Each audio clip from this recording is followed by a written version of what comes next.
On constate aujourd'hui une défection dans l'Église chrétienne en général. Et lorsque l'on en parle, les gens peu formés dans la foi vous disent « Mais Jésus a dit que les portes de l'enfer ne prévaudront pas contre elles. » C'est vrai, il a dit « Les portes de l'enfer ne prévaudront pas contre elles. » Or, nous voyons une défection. Elle est claire pour tous ceux qui ont des yeux pour voir, pour tous ceux qui ont des oreilles pour entendre. La trahison est claire. On en parle dans des livres, on en parle dans les journaux, le Vatican est un centre pourri, la foi n'existe plus, on a beau vouloir masquer la vérité, elle est là, la foi n'existe plus. La Vierge, déjà à la Salette, l'avait dénoncé, elle avait appelé les ministres, entre parenthèses, de son fils, des cloaques d'impureté.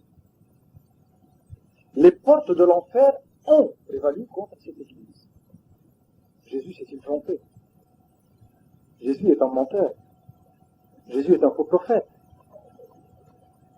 Non. Jésus a aussi dit, quand le Fils de l'homme viendra, trouvera-t-il la foi sur terre? Eh bien, nous lui répondons, non, Seigneur, tu ne trouveras pas la foi sur terre. Et particulièrement dans ton Église, là d'abord, tu ne la trouveras pas.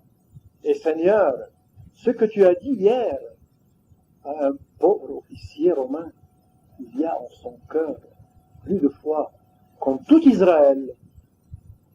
En vérité, aujourd'hui, il y a dans le cœur de beaucoup d'athées plus de foi que dans toute l'Église. Quand, après sa résurrection, Jésus demanda à Pierre par 3 fois s'il l'aimait, et que Pierre a répondu oui, Jésus lui a dit, paix mes brebis, en vérité, je te le dis, quand tu étais jeune, tu mettais toi-même ta ceinture et tu allais où tu voulais. Quand tu auras vieilli, tu étendras les mains et un autre te ceindra et te mènera où tu ne voudrais pas. Et te mènera où tu ne voudrais pas. En vérité, cette prophétie aujourd'hui s'accomplit, mais elle n'est pas complètement comprise. L'évangéliste explique en disant « Il signifiait en parlant ainsi le genre de mort par lequel Pierre devait glorifier Dieu. » C'est très vrai. Ce verset explique le genre de mort par lequel Pierre devait glorifier Dieu. Parce que Pierre, devenu physiquement Dieu, a été mené à la croix. Mais elle signifie quelque chose de plus profond encore. Pierre, devenu vieux dans le temps. Pierre, l'Église, devenue vieille dans le temps, sera menée là où elle ne voudrait pas aller. C'est ce qui arrive aujourd'hui. Pierre, aujourd'hui, est tiré par le cou pour aller là où il ne veut pas. L'Église du XXe siècle est remorquée derrière l'Antichrist. La foi n'existe plus sur terre. Et pourtant,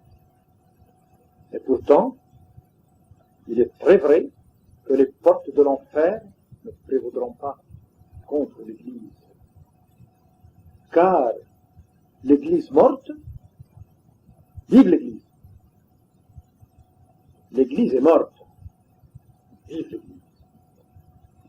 Comment? Il y a un livre,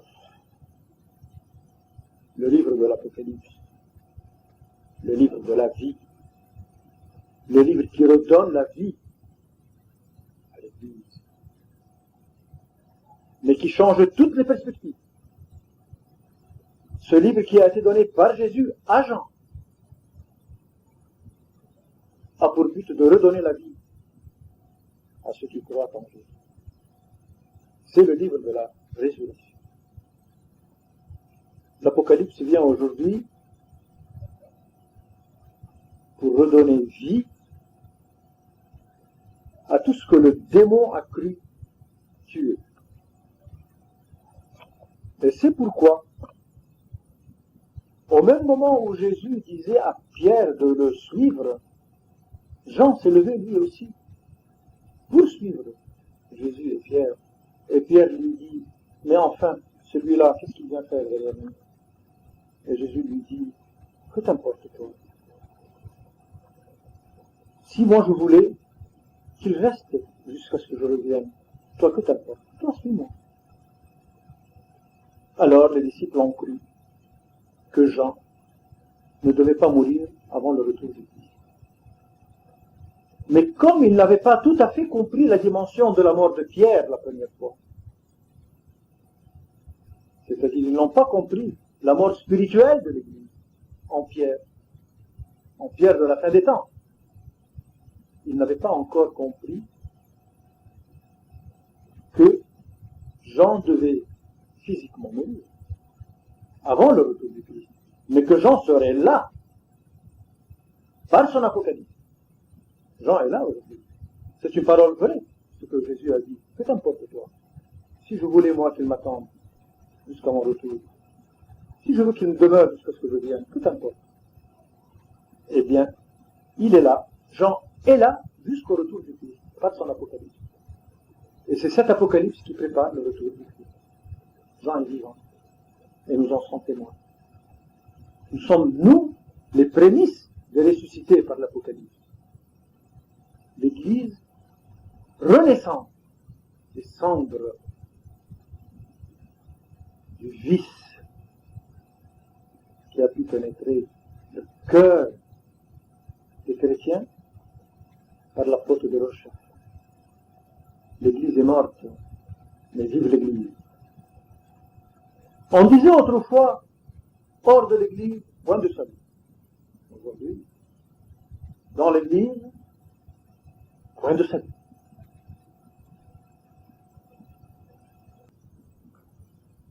Sauvez-vous de cette génération pervertie, disait Pierre dans les Actes des Apôtres aux Juifs, quand il leur parlait du Christ. Il leur disait, sauvez-vous de cette génération pervertie de la synagogue.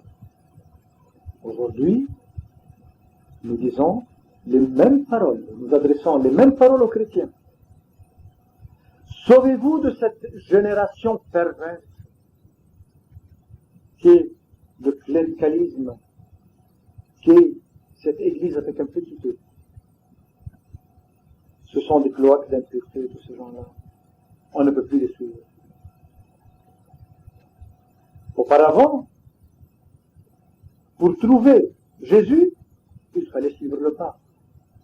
Aujourd'hui, pour suivre Jésus, il faut tourner le dos au pape. D'abord,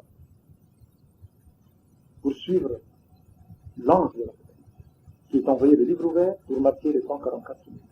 C'est lui qui tient le sceau de Dieu. Ce n'est plus le pape. C'est ça le nouveau pape. C'est ça le vrai pape aujourd'hui. Heureux ceux qui le reconnaissent. Comme Paul, sur le chemin de Damas, rencontra Jésus, personnellement et directement, sans passer par Pierre. Et c'est sur ce chemin de Damas qu'il a été foudroyé et qu'il a renoncé à la synagogue. Aujourd'hui, en rencontrant l'Apocalypse, nous faisons notre nouveau chemin de Damas. Nous aussi, nous sommes foudroyés. Et pour pouvoir suivre cette mission que Jésus confie à toute âme de bonne volonté, il faut se détacher de l'Église. Parce que les gens de l'Église ne feront jamais la volonté de Dieu aujourd'hui. La preuve, le secret de Fatima a été enseigné. Le secret qui démasque l'ennemi du Christ a été enseigné. Là est le signe de la trahison. Là est le signe de la victoire des portes de l'enfer sur cette malheureuse Église avec un petit e. Quand le Fils de l'homme reviendra, trouvera-t-il la foi sur terre? Où est-elle? Elle est dans la main de l'ange qui ouvre le livre. Et c'est lui qui va marquer le front moral, intérieur, de tous ceux qui sont vraiment les élus du Christ, les élus de Dieu. Et parmi ceux-là, il y aura beaucoup de non-chrétiens. Beaucoup plus de non-chrétiens que de chrétiens. Il faut aujourd'hui sonner le corps de la libération. Nous sommes à la veille de l'assomption de notre mère. Nous lui confions cette nouvelle marche vers Damas. La Damas spirituelle aussi, qui va mener vers la Jérusalem céleste, que nous vivons déjà, que nous connaissons déjà. Allons, enfants de la patrie, le jour de gloire est arrivé. Il est arrivé. Au de la tyrannie,